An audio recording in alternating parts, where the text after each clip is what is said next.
Bienvenidos a La Economía. Los saluda Rosa Casals. La entrada de miles de migrantes a la ciudad española de Ceuta ha puesto bajo la lupa el llamado espacio Schengen, la zona de libre circulación sin controles en las fronteras de la Unión Europea, clave también para el comercio. La reacción más extrema ha sido la de Italia, que ha cerrado temporalmente a España los puntos de entrada marítimos y aéreos. Finlandia, Dinamarca, Suecia y la República Checa se han sumado a la petición de suspender a España del espacio Schengen. Por su parte, Francia, país limítrofe, multiplicó la presencia policial en la frontera y Portugal no consideró necesario cerrar el espacio Schengen.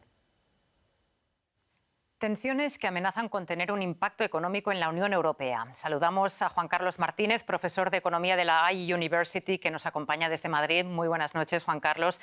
En primer lugar, la crisis con Marruecos ya está teniendo un impacto económico en Ceuta. ¿Puede acabar afectando también al comercio y a la relación económica entre España y Marruecos? Bueno, yo creo que no. Al final, las relaciones comerciales e inversoras entre España y Marruecos son muy sólidas. Es el mayor destino de exportaciones españolas en África, de inversión, el mayor socio comercial de Marruecos. Y yo creo que independientemente de estos fenómenos que ocurren cada cierto tiempo, quizá esta vez con una magnitud mayor, las relaciones económicas y comerciales entre España y Marruecos van a mantenerse inalterables, ¿no?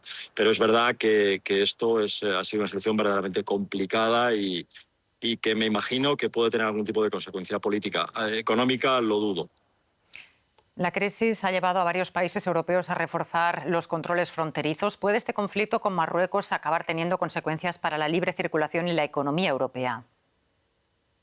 Esperemos que no. Es verdad que ha habido países como Italia, Finlandia, que hablan de suspender, digamos, a España de Schengen temporalmente o de reforzar los controles, pero parece que gran parte de los que habían llegado a Ceuta están volviendo, han vuelto a su país ya, a Marruecos, y por tanto pues creo que la crisis está en vías de solución. En cualquier caso, una cosa es que estén en Ceuta y otra cosa es que llegaran a la península, que es bastante más difícil, ¿no? Tendría que ser pues a través de medios oficiales que no parece que vayan a ver, ¿no?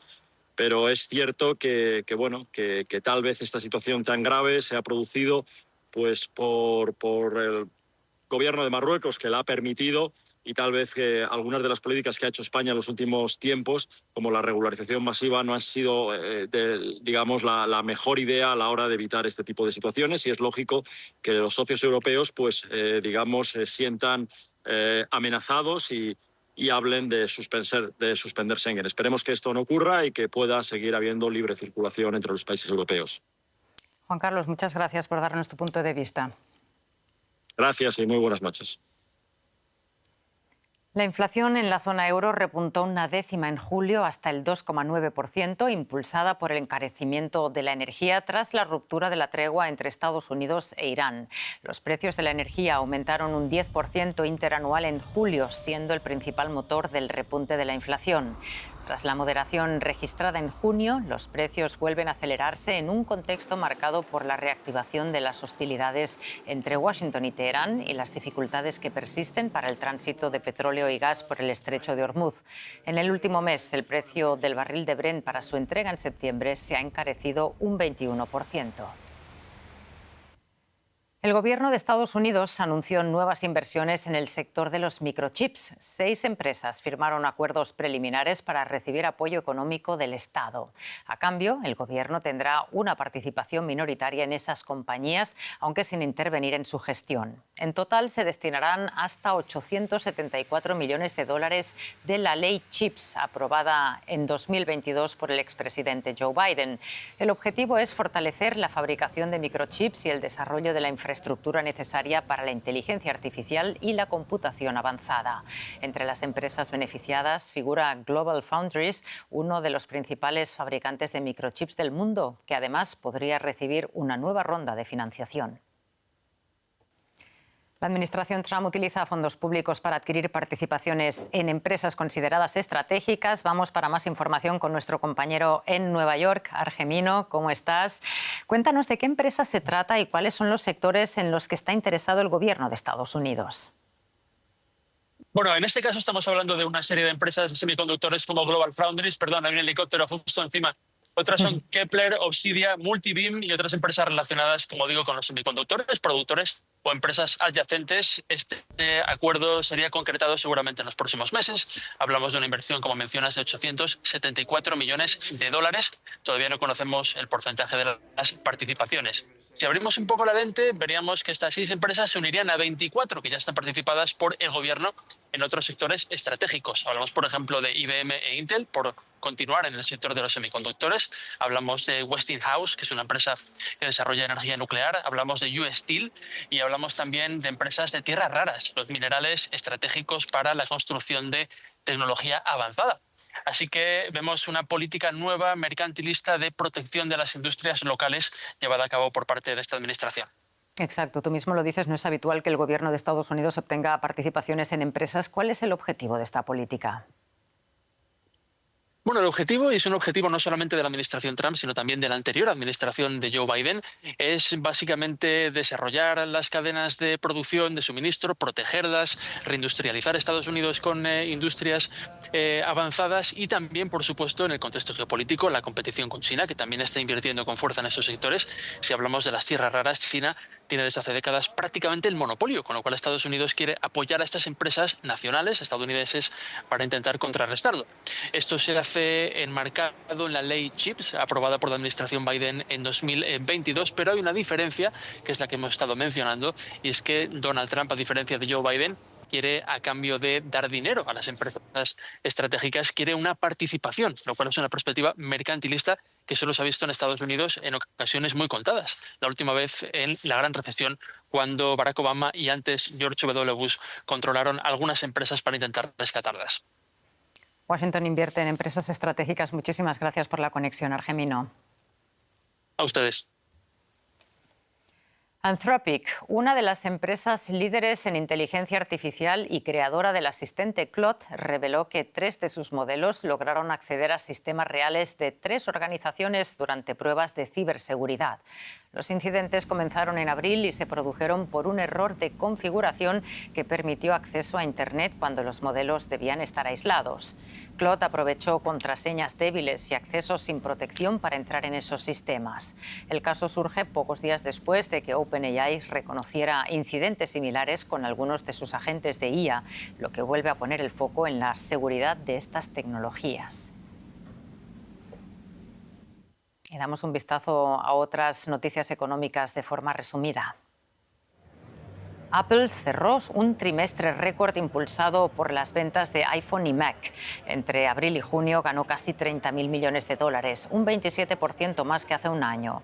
Entre tanto, Apple tuvo su peor día en la bolsa desde la pandemia. Su cotización cayó en Wall Street más del 7% tras advertir el jueves de problemas de suministro, en concreto de chips de memoria. El presidente argentino Javier Milei recibió a su homólogo de Corea del Sur, Lee Jae-myung, y firmó un memorando para fortalecer la cooperación en materia de minerales críticos con foco en el litio. Argentina es el 5º productor mundial de litio, mineral clave para la fabricación de productos electrónicos, una industria en la que Corea del Sur es líder a nivel global. Y seguimos en Argentina. El presidente Javier Milei anunció un proyecto de reforma del Banco Central para prohibir la financiación del gasto público mediante emisión monetaria. Según Milei, la medida pondría fin a décadas de políticas que alimentaron la inflación y favorecieron a la clase política. El mandatario presentó la iniciativa como una pieza clave de su programa económico y destacó que la inflación bajó de 3 dígitos al 33,5% desde su llegada al poder en 2023. Además, defendió los fuertes recortes del gasto público impulsados por su gobierno, si bien esas medidas han generado protestas y rechazo en distintos sectores sociales.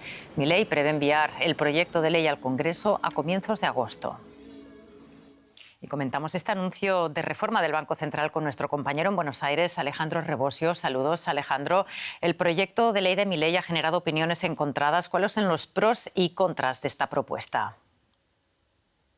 Por un lado, con esta propuesta lo que busca el gobierno de Milei es asemejar las funciones del Banco Central a las que tienen otros países de la América Latina que han derrotado la inflación, a diferencia de Argentina. Es el caso de Chile, de Perú, de Brasil, de Colombia, donde se prohíbe directa y o indirectamente el financiamiento del Banco Central al Tesoro para cubrir gasto público. Por otro lado, también esos países aseguran la independencia del directorio del Banco Central respecto de los gobiernos de turno. Estos son los dos objetivos que persigue Milei con esta reforma. Quienes critican parte de la reforma, al menos, sostienen que, por un lado, el Banco Central solamente tendrá como función principal la lucha contra la inflación y no la lucha contra el desempleo. Y justamente señalan que, por ejemplo, la Reserva Federal de Estados Unidos sí tiene a la lucha contra el desempleo como uno de sus objetivos. Y por otro lado, también sostienen que en tiempos, por ejemplo, de la pandemia, fue necesario un financiamiento extraordinario del Banco Central al gasto público, dada la caída de los recursos en ese momento. Alejandro, ¿por qué considera Milei que ahora es el momento adecuado para cambiar las reglas del Banco Central? En este momento, por un lado, tenemos que la inflación ha bajado respecto del gobierno anterior. En el último mes del gobierno anterior peronista era de un 150%, ahora es del 33%, pero el gobierno considera que es necesario seguir bajándola. Hoy ronda el 2% mensual, que es el nivel que tienen muchos países en todo un año, tanto países desarrollados como países de Latinoamérica. Entonces, Milei lo que busca es reforzar esa lucha porque considera que en 2027, cuando hay elecciones presidenciales, su reelección dependerá del resultado de la lucha contra la inflación, pero también depende de que mejoren los salarios, porque por ahora el consumo sigue deprimido porque si bien bajó la inflación, los salarios están por debajo de lo que eran en el anterior gobierno, también se ha destruido empleo formal y se ha creado, sí, empleo informal. Crecen sectores de la economía vinculados a las materias primas que crean poco empleo, mientras que decrecen sectores que generan más empleo como la industria del comercio o la construcción. Alejandro, muchísimas gracias por explicarnos un poco más en qué consiste esta reforma propuesta por Milei. Un saludo. Gracias a ustedes. Y esto es todo por nuestra parte en la economía. Les invito a que sigan aquí con nosotros en la programación de DW. Gracias por acompañarnos.